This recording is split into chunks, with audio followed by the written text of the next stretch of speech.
हमको एक कार्यालय मिला।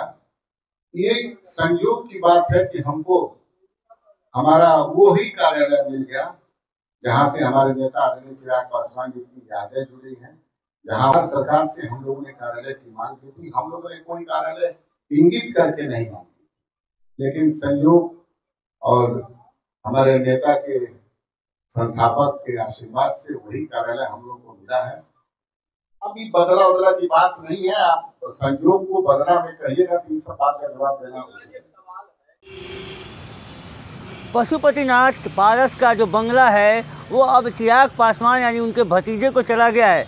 इस पर आज प्रेस कॉन्फ्रेंस करके उनके पार्टी के नेता राजू तिवारी जो हैं वो कुछ कह रहे थे। उनका कहना था कि ये इत्तेफाकन उनको मिला है, ये सरकार से उन्होंने सिर्फ एक बंगला की मांग किया था दफ्तर के लिए, ये वही बंगला उनको मिल जाए इनका मांग वो नहीं कर रहे थे। लेकिन हम सबको पता है कि इत्तेफाकन राजनीति में कुछ नहीं होता, सब कुछ प्लान होता है।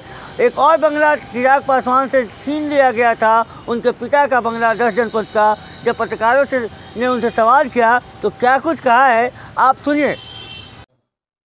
हमको एक कार्यालय मिला।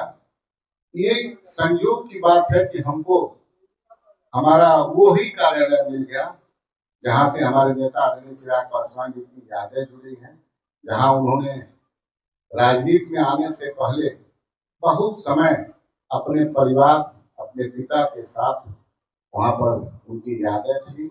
लेकिन बिहार सरकार से हम लोगों ने कार्यालय की मांग की थी। हम लोगों ने कोई कार्यालय इंगित करके नहीं मांगी, लेकिन संयोग और हमारे नेता के संस्थापक के आशीर्वाद से वही कार्यालय हम लोग को मिला है, जहां हमारे नेता आदरणीय चिराग पासवान जी ने कल विधिवत छोटी ही पूजा अर्चना करके उस कार्यालय में प्रवेश किया है।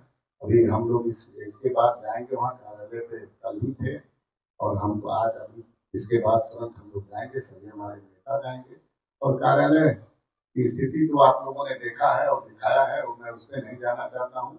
अब हम लोग का कार्यालय पुराना जो लोक जनशक्ति पार्टी जिसमें 2000 में इसका गठन हुआ था, हमारे श्रद्धेय पद्मभूषण आदरणीय हम लोग के गार्जियन रामविलास पासवान जी के द्वारा, वो कार्यालय हम लोग को मिल गया है।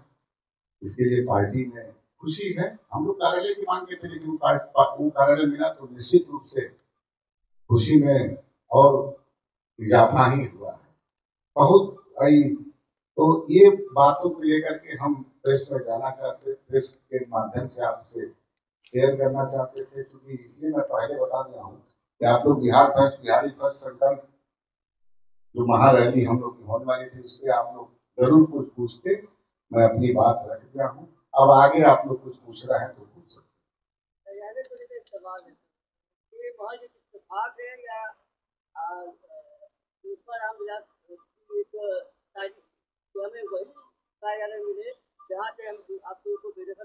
देखिए आप लोग, हमारा पत्राचार जो मैंने प्रदेश अध्यक्ष होने के नाते यहाँ की सरकार से मैंने मांग किया था, उसमें स्पष्ट रूप से मैंने यही मांग की थी कि लोक जनशक्ति पार्टी रामविलास के 5 सांसद और मान्यता प्राप्त हमारी पार्टी है, हमको एक कार्यालय के लिए हमने मांग किया था।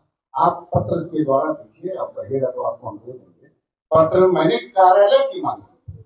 हम लोगों को ये कोई, हमने ये नहीं मांग किया था कि हमको कार्यालय दे दो। ये आप लोग अब कहाँ से चलाते हैं इसमें मैं नहीं कुछ कहने जाता हूँ, लेकिन हमने सरकार से अपना जो हक है उस कार्यालय की मांग की थी और संयोग से वो कार्यालय मिला।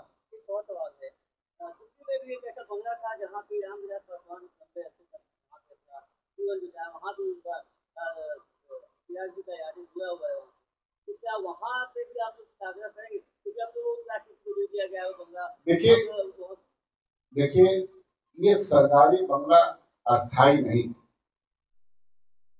निश्चित रूप से 12 जनपद की आप जो बात कर रहे हैं, तो निश्चित रूप से हमारे नेता आदरणीय चिराग पासवान की बहुत सारी बचपन की यादें वहां से जुड़ी थी, लेकिन वो अस्थायी नहीं है।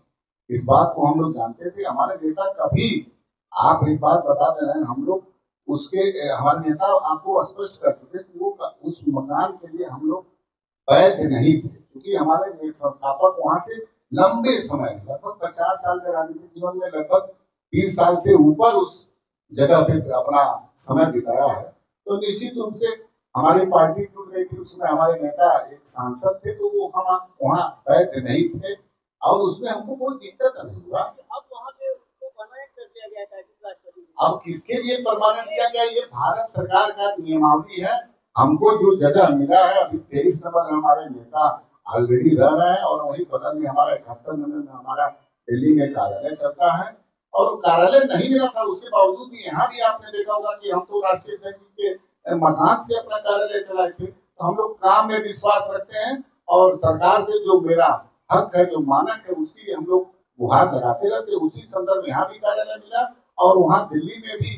अब देखिए, भारत सरकार के कैबिनेट मंत्री हमारे नेता आदरणीय चिराग पासवान जी, उनको कौन सा घर का आवंटन होता है, उस घर में हम लोग करेंगे। जिसके लिए हम लोग वैध हैं उसी की बात करेंगे। ये कार्यालय कोई मेरा अस्थायी थोड़ी ना, आज हमारा है, कल किसी और का था, कल इससे बेहतर हमको कार्यालय मिलेगा अगर हम काम करेंगे, अपना दल मजबूत होगा, निश्चित रूप से दिन प्रतिदिन आगे बढ़ेंगे।